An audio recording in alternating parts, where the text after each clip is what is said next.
فيا أيها الملك المظفر والذي حمى قصبات الملك أن يتهدم، ملكت فلم تفخر ونلت فلم تطل وجدت فلم تترك على الأرض معدما، وصلت فلم تترك عليها معاندا، ولو أنه يرقى إلى الجو سلما،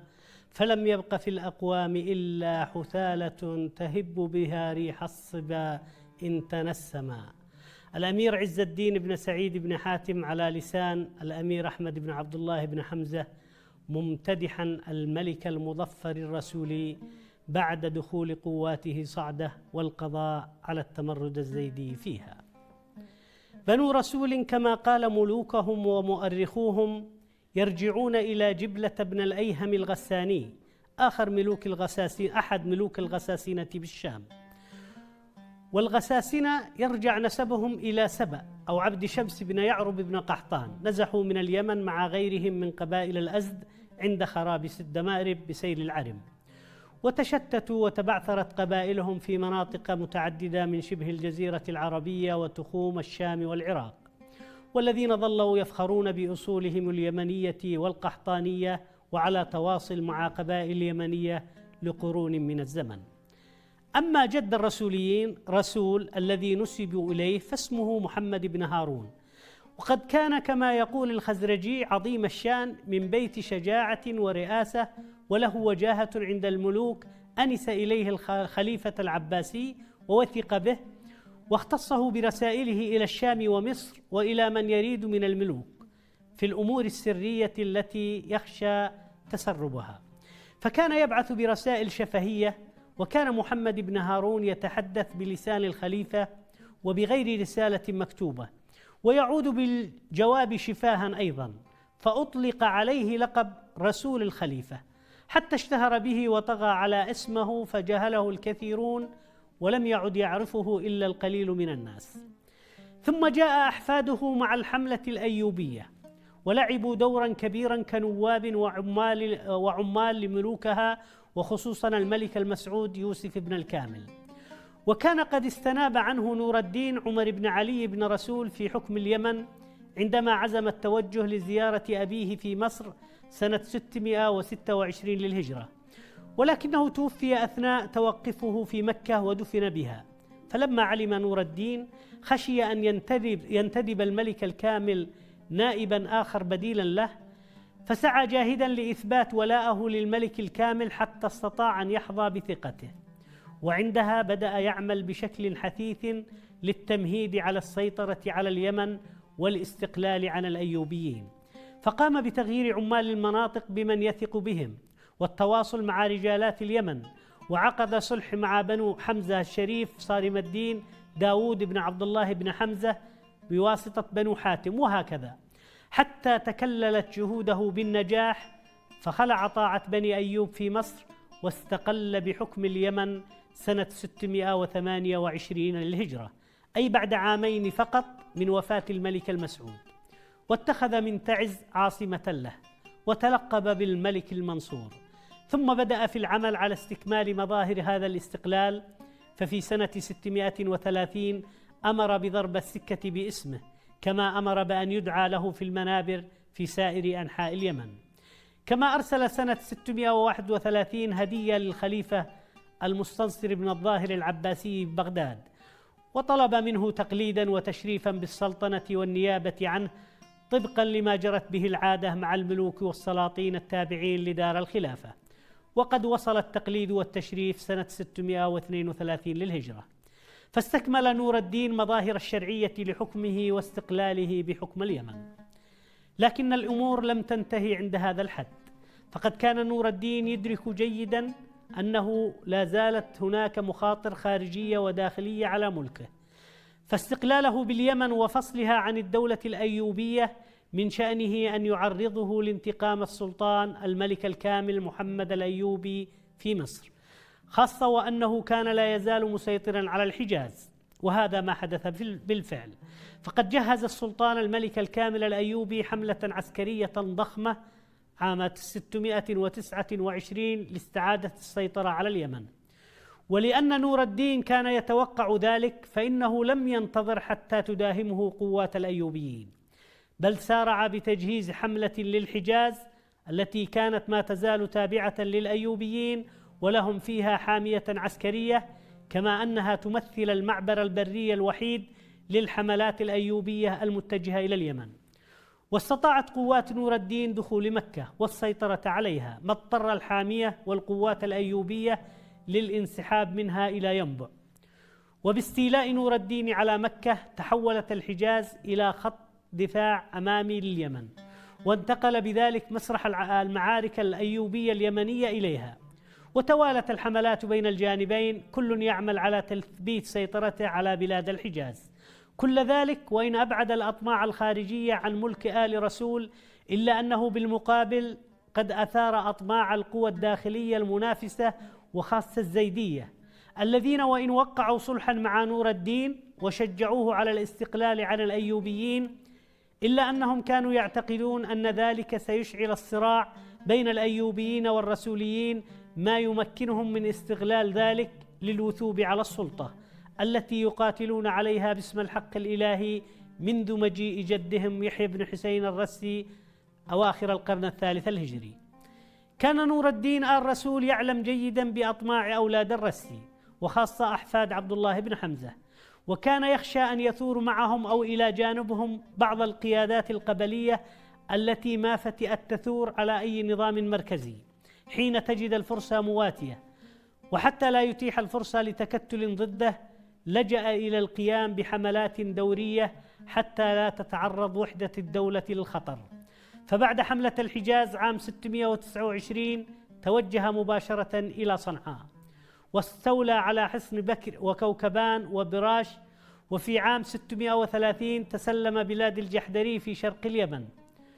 وحين وجد الزيدية أن الأمور تصب لصالح استقرار دولة نور الدين نقضوا صلحهم معه،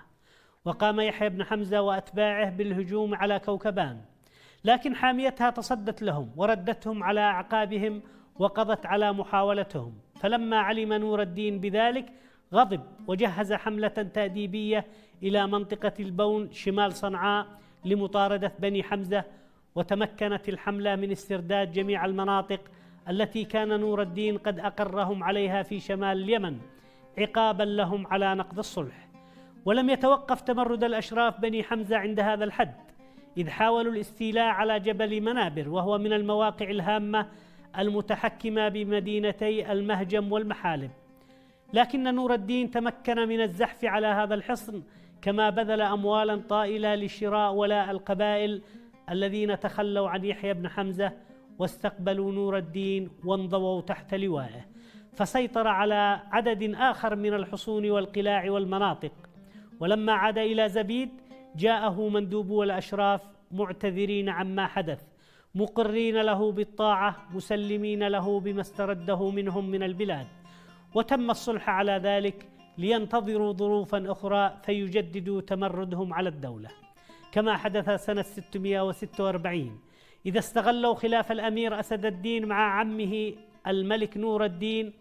فأعلن أحمد بن الحسين القاسمي نفسه إماما للزيدية في اليمن، وعاد الصراع مجددا مع الزيدية، وجهز نور الدين حملة كبيرة لمواجهة تمرد الزيدية وابن أخيه معا. وكان انقسام الزيدية ووقوع الحرب بين الإمام القاسمي وبني حمزة قد خفف كثيرا من الخطر الذي تعرضت له صنعاء. وعام 647 قتل نور الدين في قصره بالجند على يد مماليكه، وقيل أن مقتله تم بمؤامرة دبرها له أسد الدين ابن أخيه الذي كان مهددا بالعزل من صنعاء، بعد 20 عاما قضاها في كفاح متواصل لتدعيم استقلاله وترسيخ قواعد دولته وتمتينها، ليتولى بعده ابنه الملك المظفر يوسف، وكان كما يقول المؤرخ الجندي من أهل الحزم والعزم، ودانت له البلاد والعباد، وانتشر نفوذه إلى مكة، وقام بضبط الحرمين الشريفين ضبطا مرضيا، وله بهما آثار جليلة ومحاسن عظيمة. وقد بنى المدارس في تعز وفي الجند وفي عدن، كما ابتنى في كل قرية من قرى تهامة مسجدا وأوقف عليه وقفا جيدا، وكان عدد المدارس التي ابتناها 8 مدارس، وأما المساجد فلا تكاد تحصى. وقد استمر حكم بني رسول من عام 626 إلى عام 858، تداول على حكم دولتهم 12 ملكا، كما استمر تمرد أئمة الزيدية في الشمال على الدولة المركزية لبني رسول طوال فترة حكمهم دون أن يحققوا نتائج ذات بال، ولم يتركوا وسيلة من وسائل الترويج لأنفسهم وتشويه بني رسول إلا وفعلوها، فقد كانوا يقدمون أنفسهم أنهم حماة الدين والأخلاق والقيم،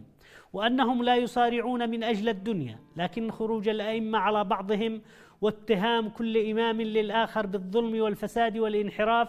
ووجوب الخروج عليه وفقا لمبدأ المذهب الزيدي أو الهادوي أدى إلى نسف ما تبقى من هالة قدسية على الأئمة ومبررات نظرية لمبدأ حصر الإمامة في البطنين. فإذا كان أئمة البطنين على هذا النحو يجب الخروج على الظلمة منهم، فما الداعي إذن لحصر الإمامة فيهم؟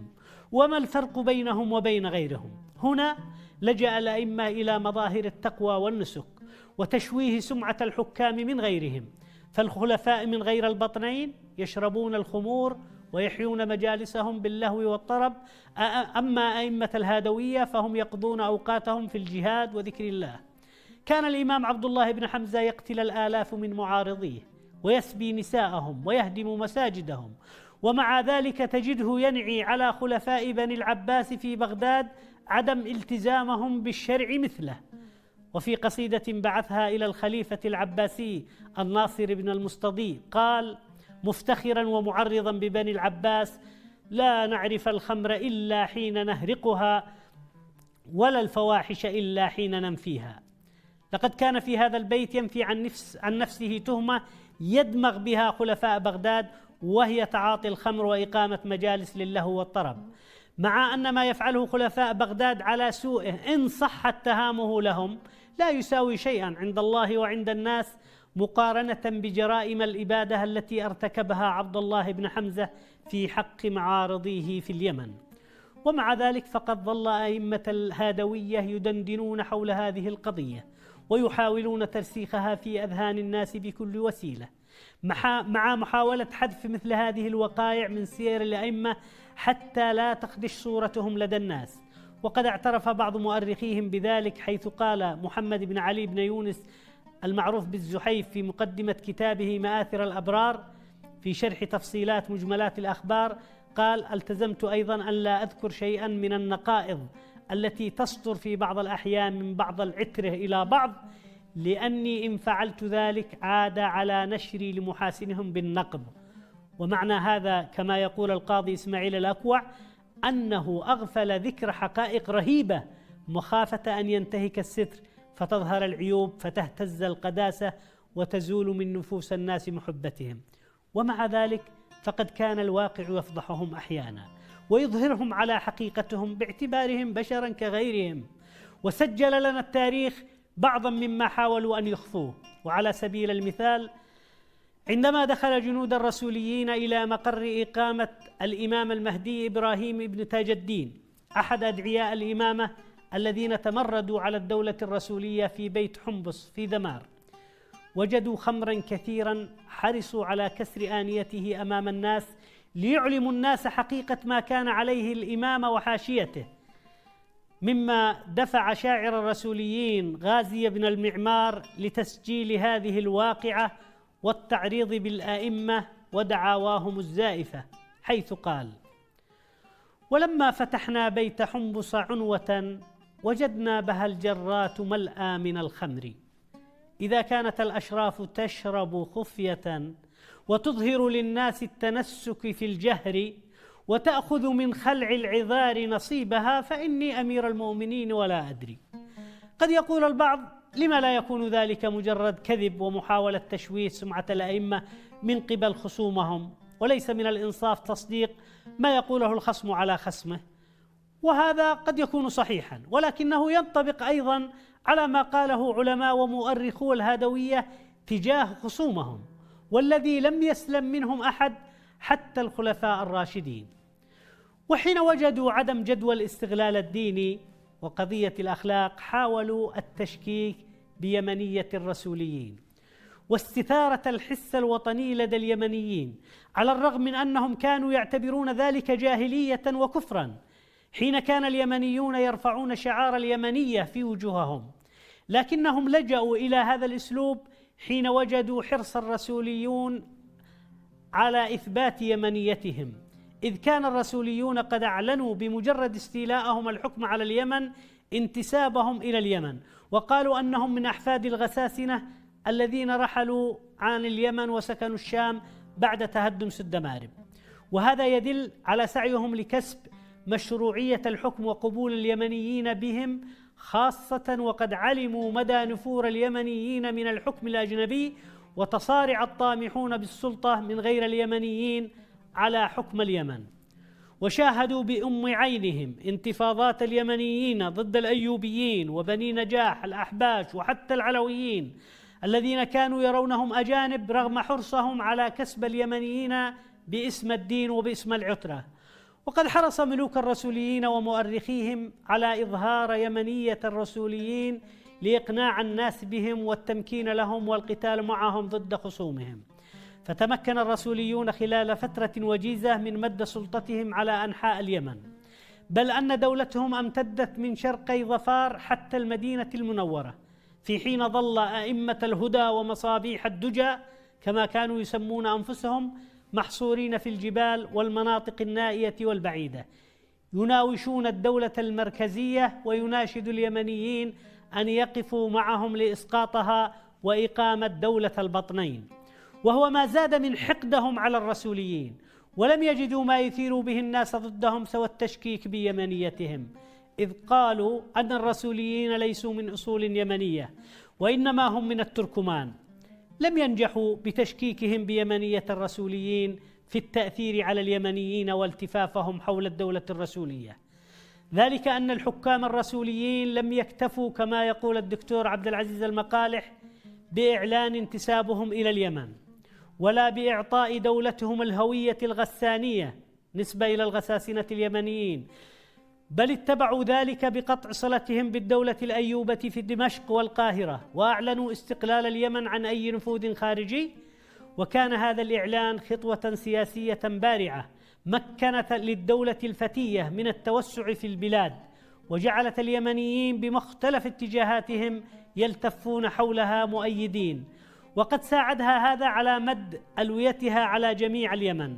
وقد تمكن الملك المظفر شمس الدين يوسف ثاني ملوك بني رسول من أن يحكم اليمن من حضرموت والشحر إلى صعدة، وحققت الدولة الرسولية في وقت قصير قدرا من الاستقرار مكن لها من إخضاع الخارجين على الدولة المركزية، ومن القضاء على دعاة الإمامة الذين كانوا منتشرين في القسم الشمالي من البلاد، إذ ألقت القبض على بعضهم وحاصرت الآخرين في القلاع والمناطق النائية. وقد شهد المجتمع اليمني في عهد الدولة الرسولية رخاء في العيش ونشاطا في التجارة وتنافسا في العمران، كما كان عهدهم مزدهرا بالعلم والثقافة والأدب، إذ بنوا المدارس وشجعوا العلماء واستقبلوهم من خارج اليمن وكافأوهم على مؤلفاتهم، واعتنوا بطلاب العلم وأوقفوا الأوقاف الكبيرة لهم، وكان لملوكهم مشاركة في التأليف في شتى المجالات. كما تبوأت الدولة الرسولية مكانة مرموقة بين الأمم، خاصة بعد بسط مؤسسها نفوذه على الحجاز والحرمين الشريفين، فصارت الكثير من الدول والممالك في ذلك العصر تسعى لكسب صداقتها وتبادلها الهدايا والتمثيل الدبلوماسي، حتى أنهم خاطبوا ملك الصين بشأن أوضاع المسلمين هناك وبعثوا له هدايا ثمينة.